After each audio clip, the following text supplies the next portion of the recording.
All right, Jabosai, good morning. Good morning, good morning. To thank our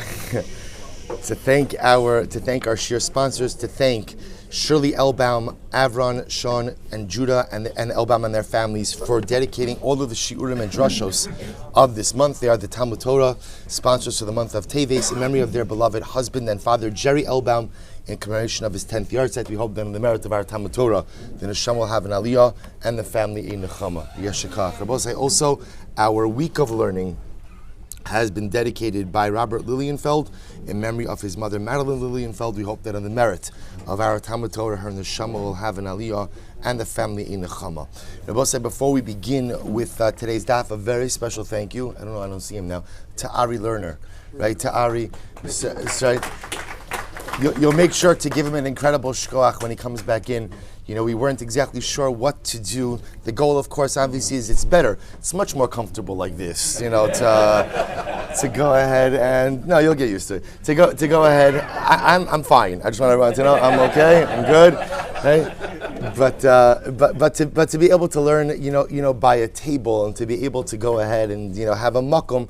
Again, we'll finesse this and kind of get this straight. But a very special thank you. Ari was dealing with this all afternoon yesterday. Saeed was here as well, helping out. The coffee moved, the furniture moved. A special thank you to Ner Yisrael for loaning us a number of tables, Baruch Hashem, from the plan-based measures, which is wonderful. Also beautiful to see most Dos of Torah collaborating in Talmud Torah, and an incredible Yashikoch to also, you know, again, I'll just mention this now.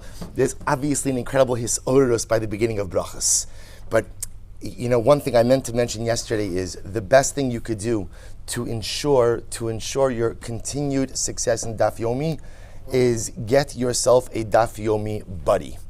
And that's the person who, if you're not in shir, is going to text you and is going to tell you, where are you? Where are you? Because nothing I do that also in Yirtzeh Hashem. Some of you already nodding your heads, right? But again, it's really wonderful to be able to get yourself, literally again, a Daf Yomi Chavrusa, someone to be able to make you achroi, because inevitably, now it's exciting, it's Berachos Daf Gimel, but inevitably things happen as time goes on. So get someone, sure, whether it's the person sitting next to you, whether it's a chaver, someone who's going to tell you, to make you a bit more accountable. That's number one. Number two, you may have seen yesterday that I sent out on the WhatsApp chat a Daf Yomi review. So we're going to try to put together every day just a very short summary of not all of the Gemara, but the basic points of the Gemara, halacha, as well as a little bit of inspiration if there's inspiration that's shared. We're looking for a couple of volunteers to help with this project. The goal would be to identify 6 people, each person who could take achrayus for a different day. I'll have input with it, but that we could all work together this way. Again, we could ensure that it's not one of those nice ideas that kind of falls off as time goes on. So if you're interested in helping with that, we have a couple of people who already stepped up. If you're interested in helping, you could private message me about that after the shir. And I will say just one other thing. As people come in, if you could help Emir Hashem, I know it's a little bit difficult to navigate around, but Emir Hashem, if you could go ahead and help people find their makom, that would be incredible. I will say, and with that, let us begin. Today's daf is Daf Gimel. We have a lot to do today. We are picking up on Daf Beis Amud Beis. And we are going ahead.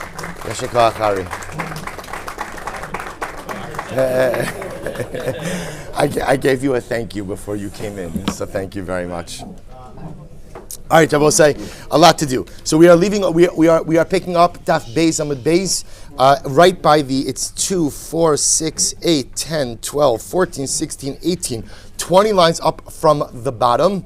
Ani v'koin chatshira. So we'll say, so do you remember again, where we've been speaking about the various different shiurim, the various different time frames for Kriyas Shema Shal Arvis. So the Gemara left off with the statement that Ani, the time that the Ani goes in to eat his bread with a bit of salt, as well as the time of the Kohen goes into eat Truma, ultimately again are the same time. So the Gemara says, that's true. At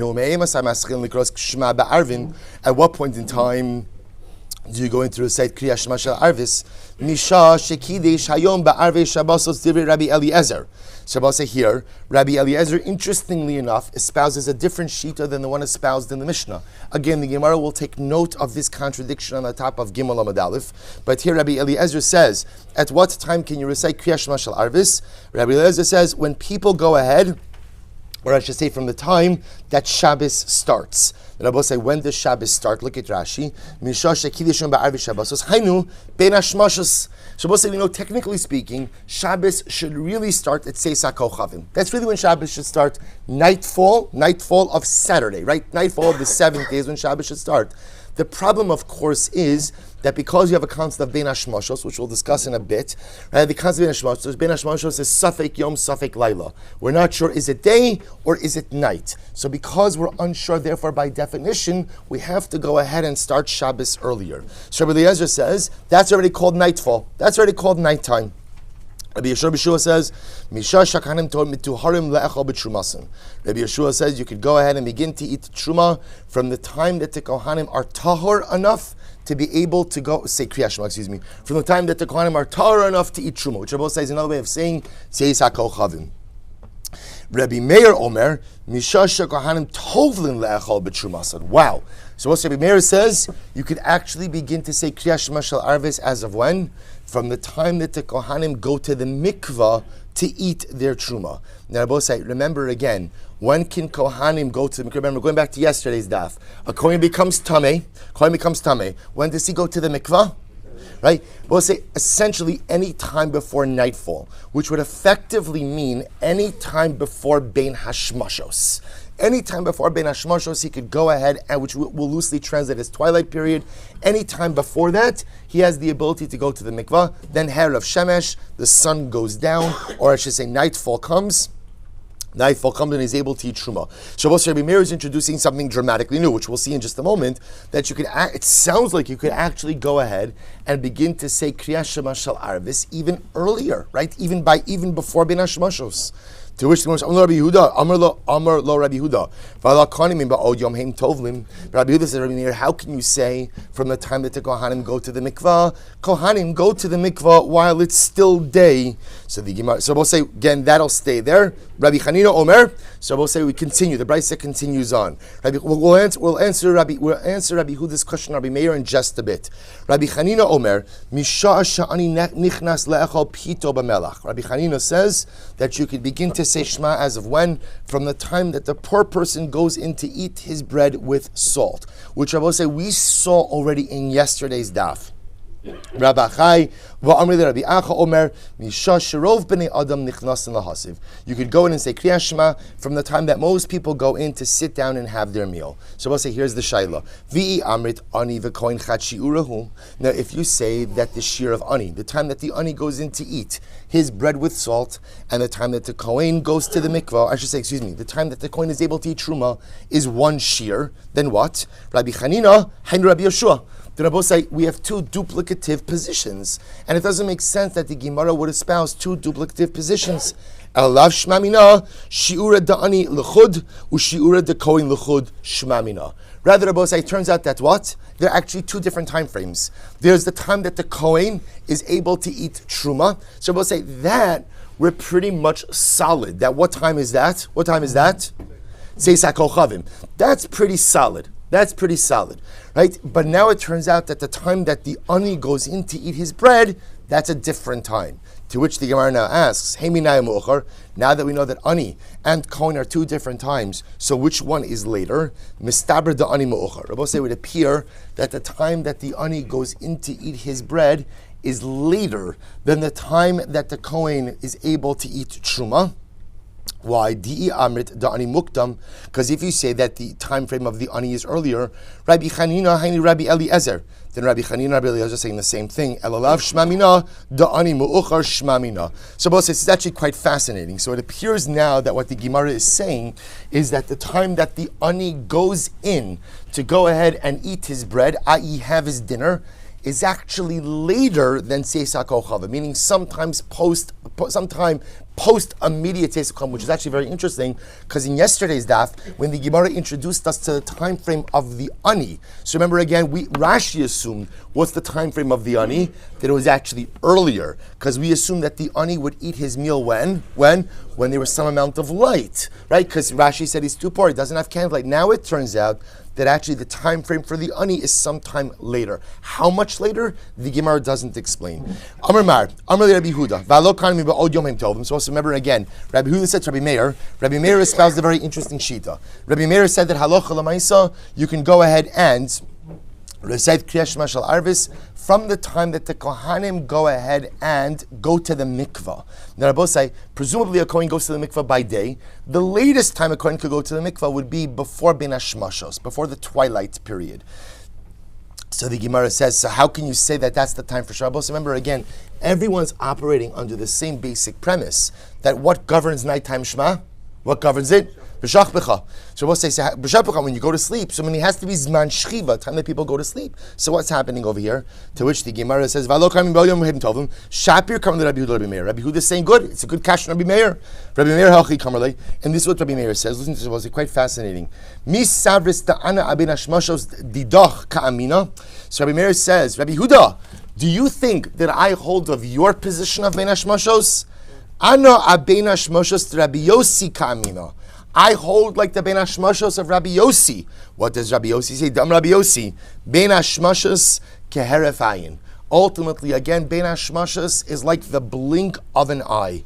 Ze nichnas, v'ze yotze. This one comes in, meaning again, nighttime comes in, daytime leaves. The efshar la'amod alav, and it's impossible to discern the actual moment of Ben Hashmashos. So both say, before I turn the page, what's happening over here? Take a look at the last Rashi on Beis Amud Beis.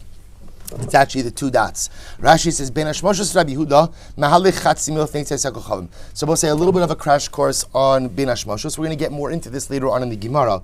But again, we'll get to this more actually in the fourth parak of Maseches Berachos, when we speak a little bit more about Zmanei Tefillah. So we'll say, so essentially follow. Here's what we know.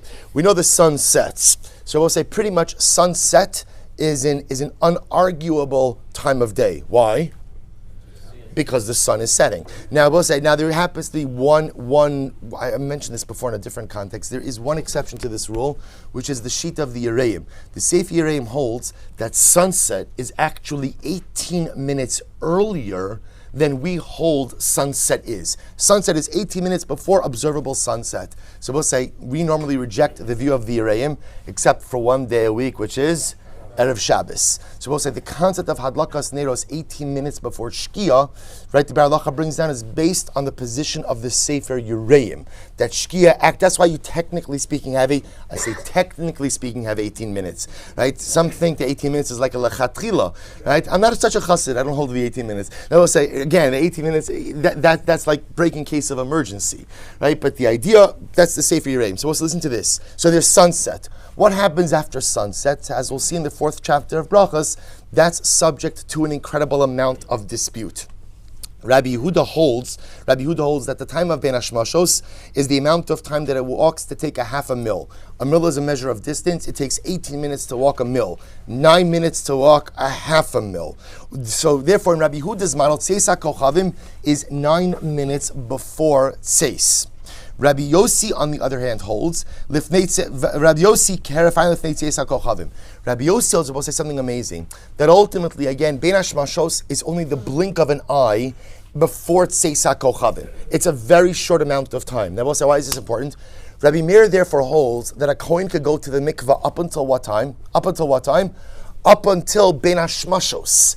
Which means that in Rabbi Meir's model, a Kohen could really go to the mikveh even when, technically speaking, even after sunset, right? Even after sunset, up until the time of Ben Hashmashos. So according to Rabbi Meir, because he adopts a much shorter view of Ben Hashmashos, that prolongs the day, which technically allows the Kohen to go to the mikvah later on in the day, which allows the time that the Kohen would go to the mikvah to be categorized as b'shach b'cha zman shchiva. So Rabbi Meir says to Rabbi Huda, you're asking me a question based on your definition, ultimately again, of Ben Hashmashos. I subscribe to a different definition. Kash, top of Gimel. Kash Rabbi Meir. So both say the problem is we have now contradictory positions in Rabbi Meir, to which the Gemara says, Trei Tanoi Libid Rabbi Meir. In reality, there are two different Tanoim, two different opinions according to Rabbi Meir. Kash Rabbi Eliezer, Rabbi Eliezer. Trei Tanoi Libid Rabbi Eliezer. So both say, contradictory positions between Rabbi Eliezer, two different Tanaim. So we'll say what we essentially have is two different people quoting two different versions of Rabbi Eliezer. V'ba Yisema, the other possibility is Reisha Lav Rabbi Eliezer here. But the other possibility is that the Reisha of the Mishnah is in fact not the view of Rabbi Eliezer, but was wrongly attributed to Rabbi Eliezer. Both say there's a beautiful insight on the phrase. Rabbi Yossi holds, Bein hashmashas keheref ayin. Bein hashmashas keheref ayin. So Rabbi Yitzchak Berdichev says so beautifully, in a metaphoric sense, Bein hashmashas, both say, could also be mean as between the suns, between the rising of the sun and the setting of the sun, is often like the blink of an eye. The Rebbe understood it to be a metaphor for life. A metaphor for life.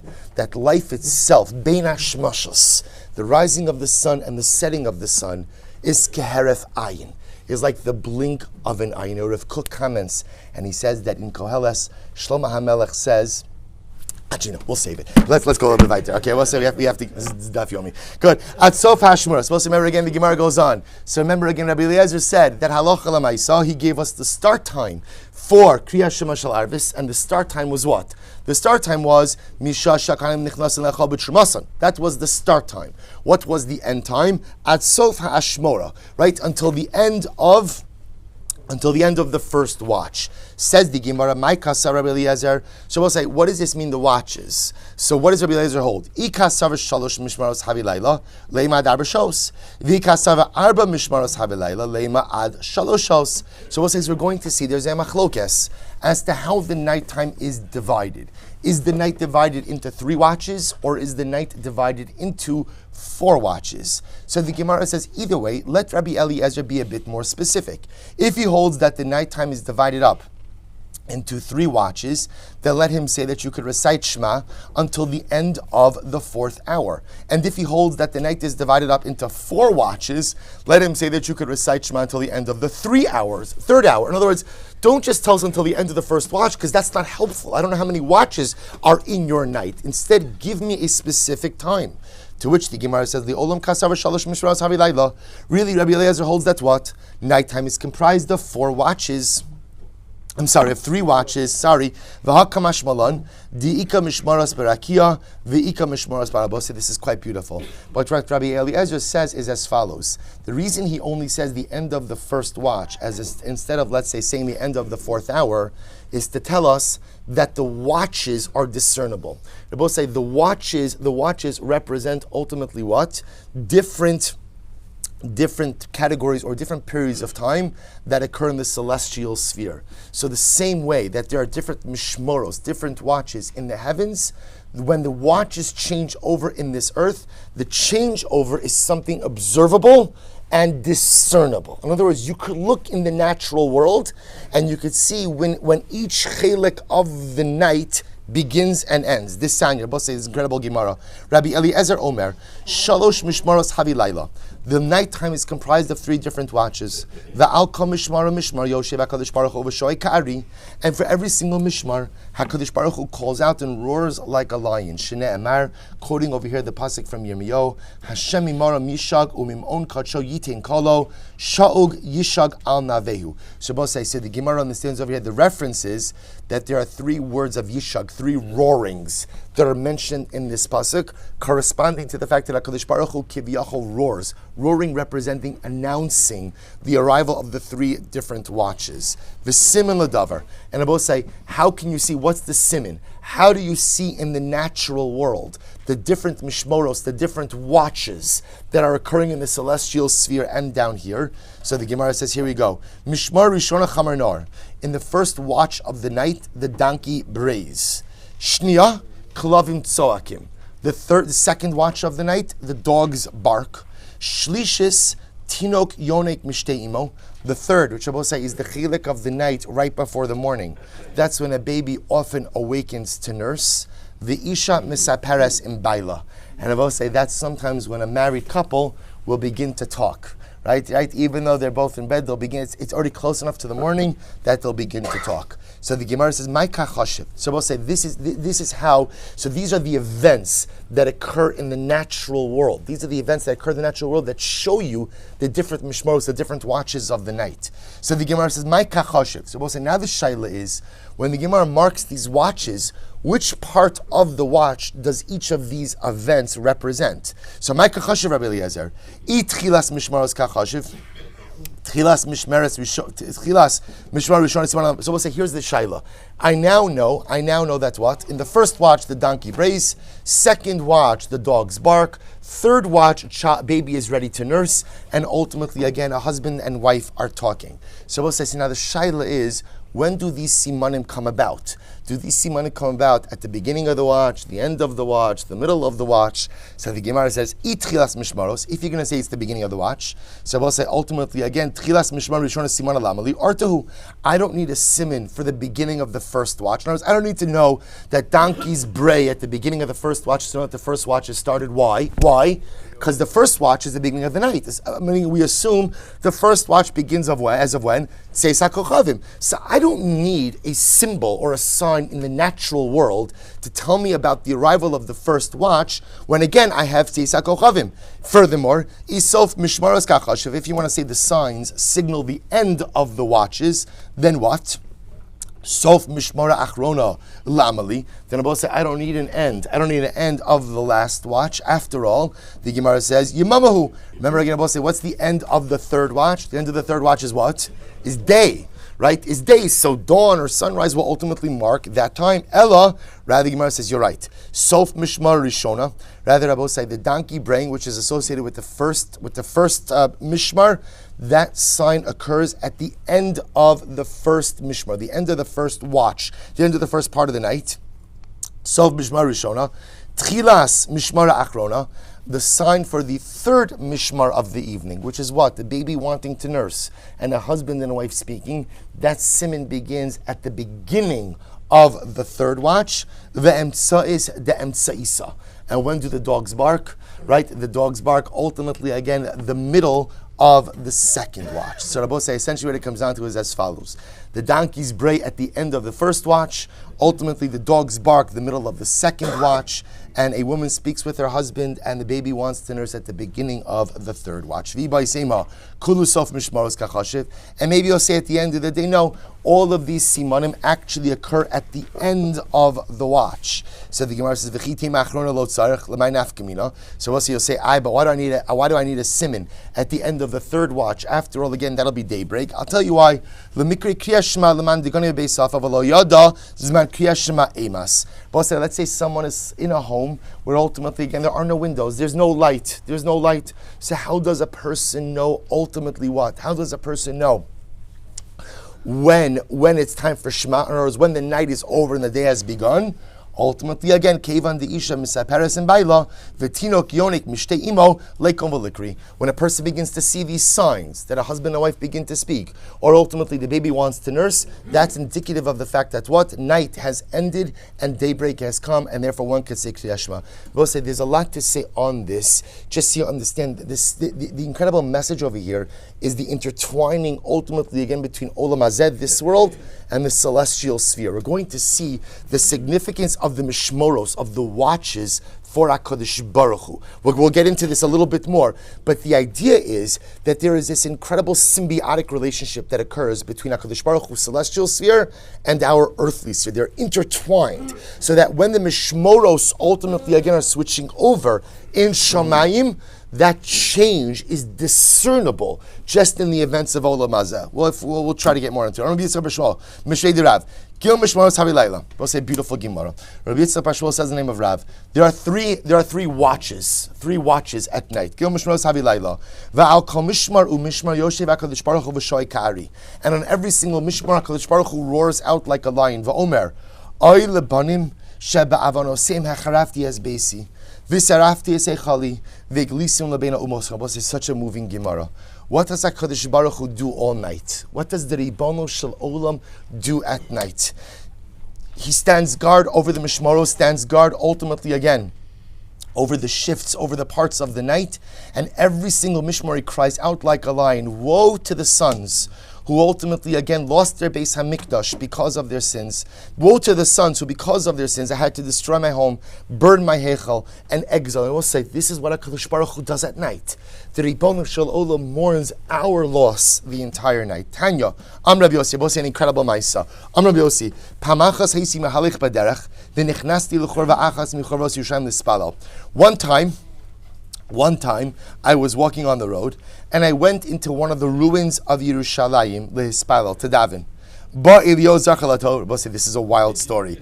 Right, Rabbi says, one time I stopped off to daven in one of the ruins of Yerushalayim. Elio, Ba Elio Zachalato, V'sham Li Ala Pesach. Elio waited for me. Now again, I will say whether Shamar means waited for me or guarded me. We'll see in just a moment. He waited for me by the entranceway of the ruin until I finished davening. Amar li Shalom Alecha Rabbi. Amar lo Shalom Alecha Rabbi. So I'll say Elio. This is Elio speaking to Rabbi Yossi. Elio says to Rabbi Yossi, Shalom Alecha Rabbi. So V'amarti lo Shalom Alecha Rabbi Umori. Rabbi Yossi says back to him, Shalom Alecha Rabbi, my teacher. V'amar li b'ni. Rabbi say the incredible part of this story is how Rabbi Yossi is just conversing with Eliyahu Hanavi, right? There's no part like whoa, right? There's none of that, right? No, the conversation just kind of picks up. It's quite amazing. So the Gemara says, he says, Amalo b'ni mipnei ma nichnasta l'chorva zu. So Eliyahu Hanavi says to Rabbi Yossi, tell me, my son, why did you go into this ruin? Amar told Hispalo. So he said, Rabbi Yossi said, I went to daven.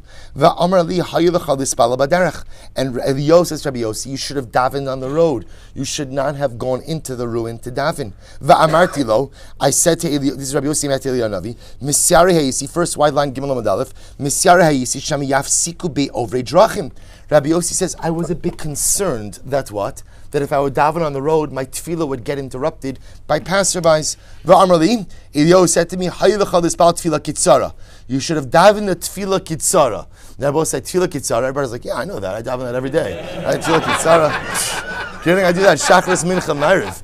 Right, so we'll say, so here, this is a little bit of a different tefillah kitzara. Rashi says, havinenu. So we will discuss, I will say again, this is actually quite a fascinating discussion about a concept of a truncated form of Shmona Esrei that essentially has the first three brachos, last three brachos, and all of the middle brachos condensed into one paragraph. We'll get into this in the fourth paragraph of brachos. So Elio says, what Elio says to Rabbi Yossi is like this: better for you to daven a shortened version of Shmona Esrei on the road than enter into the ruin. Rabbi Yossi said, in that moment, I learned three things from my Rebbe Elio. What did I learn? Number one, Lamarti, Number one, I learned we don't go into ruins for reasons we will discuss. I also learned that you are permitted to daven by the side of the road. And I also learned that when you daven by the road, what do you daven? You daven a shortened form of Shema. So we'll say this is part of the general ethos of Chazal, which we'll get into, which is it is much better to do less with more kavana. Much better to daven a shortened Shemona Esrei with more kavana than to try to daven the regular Shemona Esrei with less kavana. Less is sometimes more. Va'amrli b'ni. So we'll say before we get into the explanation of these things, listen to this. Elio says to Rabbi Yossi, he says, my son, ma kol shamata b'chorva, tell me, what did you hear when you were in the ruin? Va'amarti lo, he said, I heard, Rabbi Yossi said, Shamati, baskol sheminahemes kiyona. I heard a baskol, literally again, cooing like a dove. Va'omeres, oy lebanim, sheba'avonosem echarafti es veisi, visarafti es heichali, v'iglisim lebena umos. And ultimately, again, I heard a voice that said that I heard a voice like a dove that was cooing, woe to the sons, ultimately, who because of their sins I destroyed my temple, burnt my heichal, and exiled them to all between the nations. Also, I'll just point out something amazing. If you notice again, we have two different versions of this. Apparently, in the churva, in the ruin, this is menahemes kiyona. HaKadosh Baruch Hu says this message, but he coos like a dove. Yet at night, he says the same message, and what? Shoei ka'ari. Rabbi say, you understand the incredible profundity of this?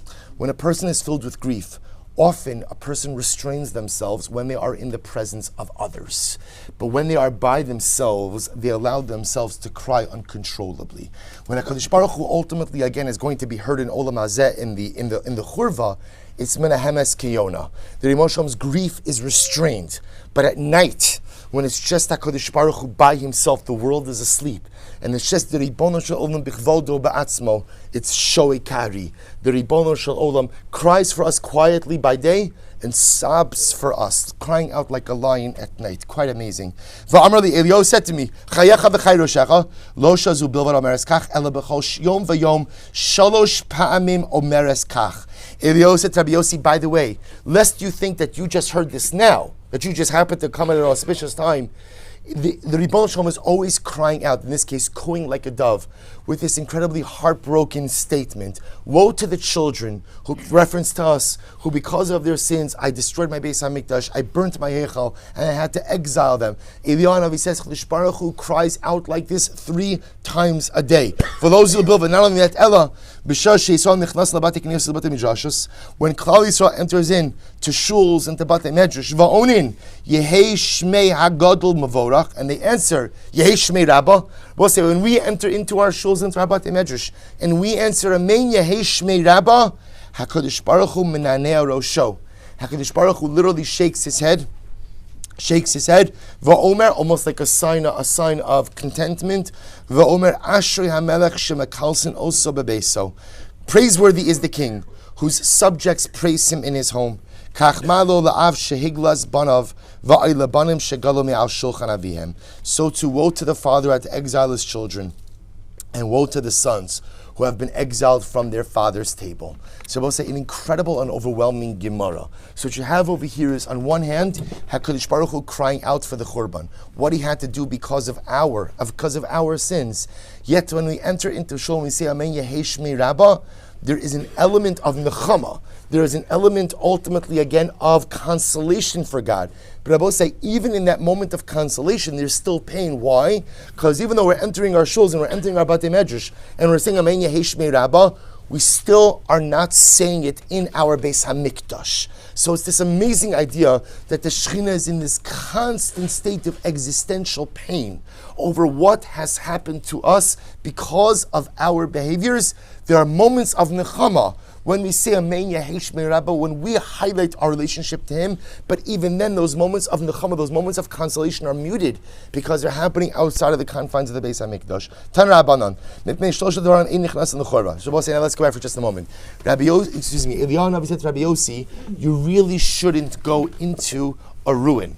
So the Gemara now says there are 3 reasons you shouldn't go into a ruin. Number 1, Mipnei Chashad. Rashi says Mipnei Chashad.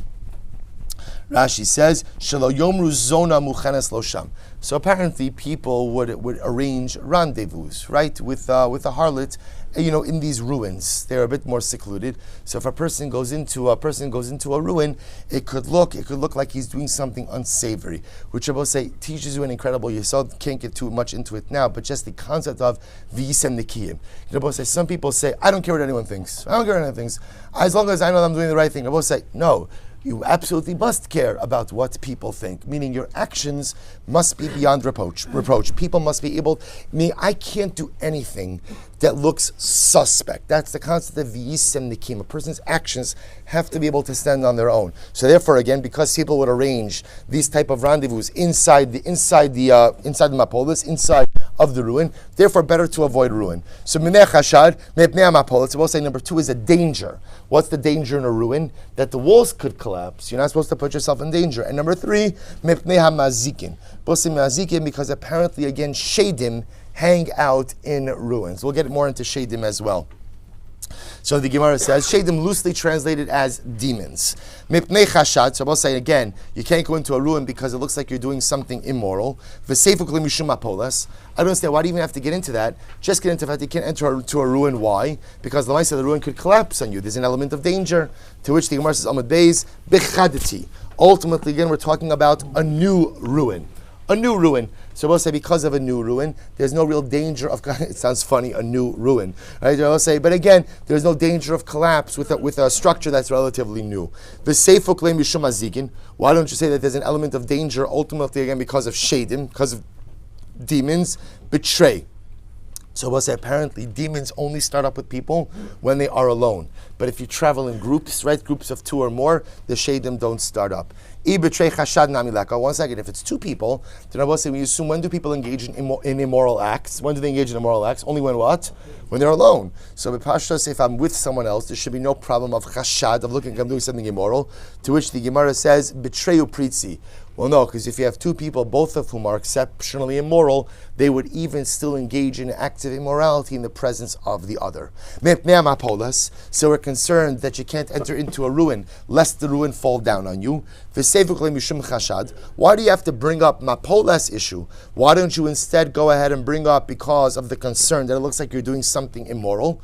To which the Gemara says, because it will say ultimately, again, we're talking about, again, what the Gemara is just trying to understand is, why do you have to give me 3 reasons that you can't enter into a ruin?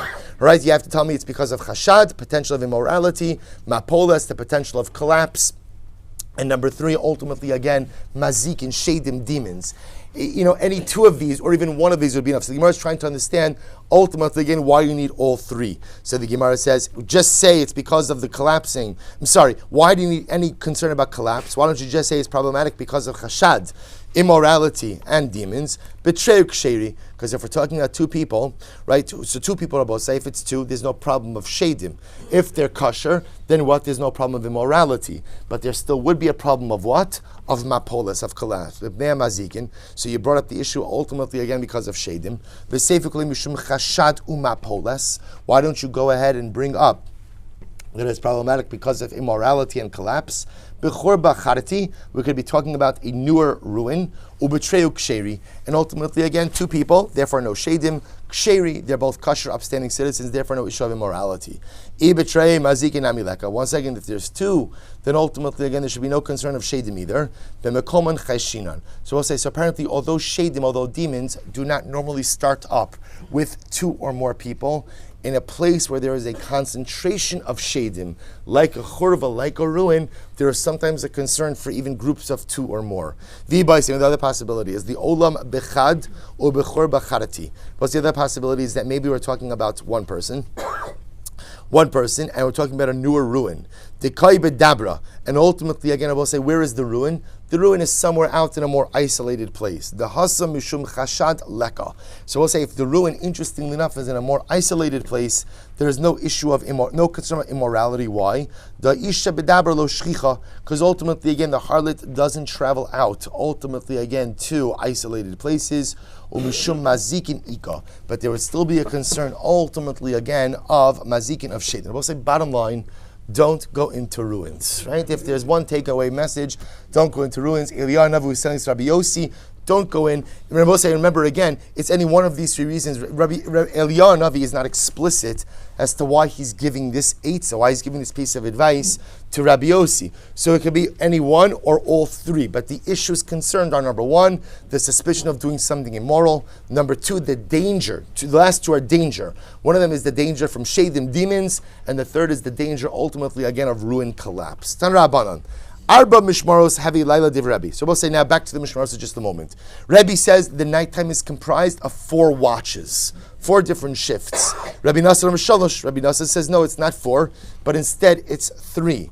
My time is Rabbi Nasser. And what's Rabbi Nasser? So we'll say the fact that it's 3, we already spoke about before. That was based on the 3 mentions of roaring, of sha'ag, by the pasuk by Nehemiah. Rabbi Nasser says 3.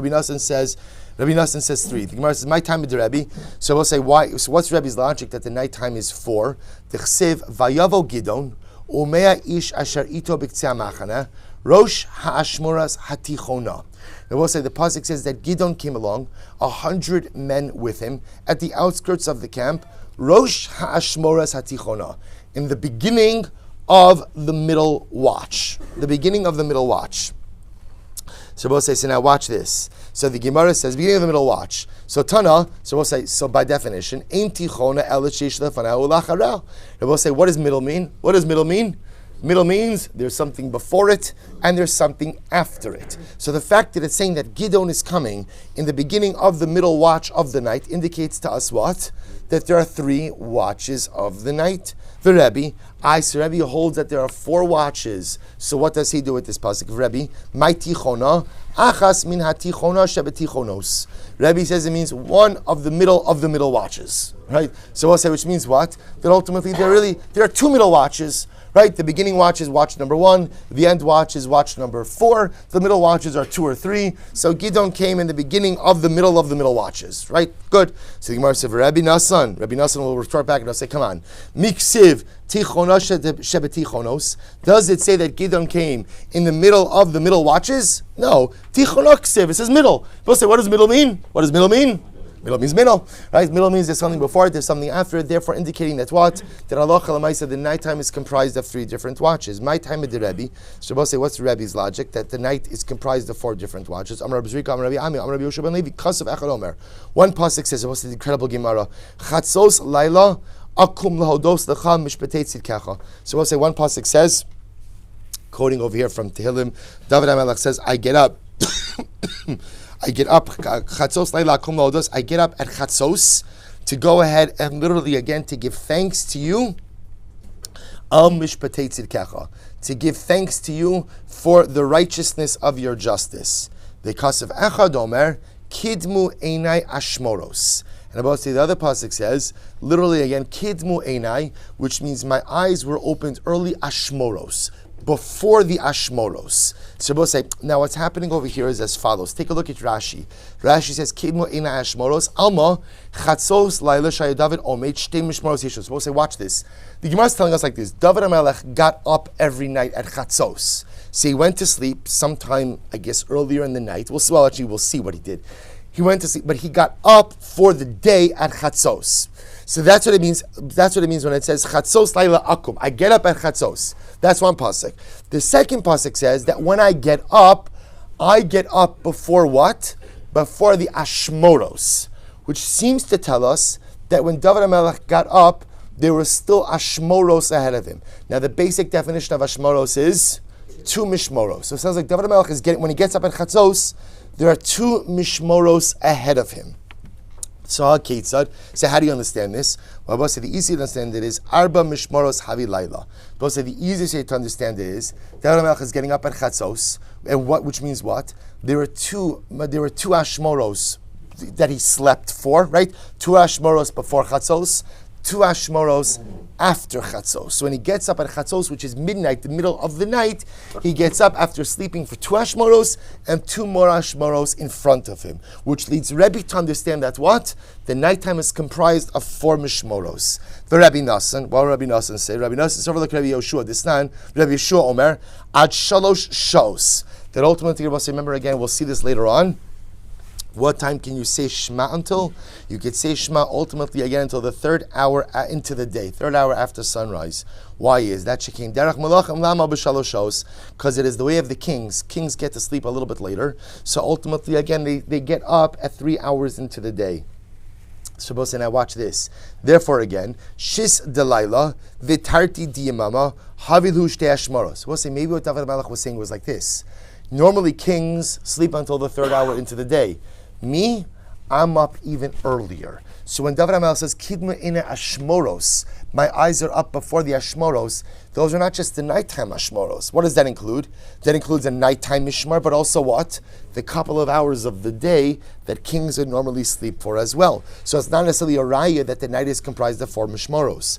Rav Ashi Amar, Mishmara Upalga, Nami Mishmoros Kala. Rav Ashi says ultimately again that even 1.5 Mishmoros is also called Mishmoros. So both say, so bottom line, whereas Rebbe tries to bring his proof from David HaMelech, so David HaMelech says, I get up at Chatzos, and when I get up at Chatzos, there are Mishmoros or Ashmoros in front of me, which Rebbe interpreted to mean, you get up at Chatzos, that's the middle of the night, you're saying there are 2 Mishmoros still in front of you, that means the nighttime has 4 Mishmoros.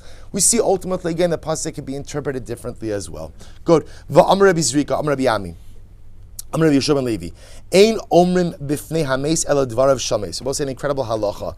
You are not permitted to talk in the presence of a mace except things which have to do with the mace. Things that have to do with the mace. Rabbi Amma Bar Kana, both say that is a form of kavod that we give to the dead. You don't speak about things that don't concern the dead in the presence of the dead. Rabbi Bar Kana, lo Amr el b'divrei Torah. So Rabbi Abba says, no, that's only talking about divrei Torah. That when it comes, you don't speak Torah in front of a meis v'arabo. So we have a concept of loig l'rash. The concept of the scariest part of death is not the cessation of life. The scariest part of death is the inability to engage in dynamic spiritual service. So to learn Torah in the presence of the dead is almost like it's a shtach, right? That's a good English for shtach. Good, you understand what shtach is, right? It's a shtach, right? It's a shtach to the person who is dead that he can no longer learn Torah. So therefore, unless of course somehow the Torah, the halacha, ultimately is related to the dead. Avab the Gemara says, but non-Torah matters, you can speak about whatever you want in the presence of the dead. Others say no. Both say no. The other opinion says no. You have to be careful about anything you say in the presence of the dead. One should be especially careful about what they speak about, certainly with divrei Torah, right? But even mili da'alma, even ultimately, again, general matters. So we'll say the halacha is codified that we are very careful with divrei Torah, ultimately, again, in the presence of the dead, ultimately because of loiglar. So also we know these halachas, even if a person normally wears their tzitzis out, when you're within dalet amos 6 feet of a kever of a grave, you put your tzitzis in order not to go ahead and highlight an affront, an affront to the dead, right? So ultimately, same thing with speaking words of Torah. So we're careful with any words of Torah that are recited in the presence of the. If they have to do with the deceased, then of course it's permitted. But if it has nothing to do with the deceased, then it's considered to be an affront. V'David,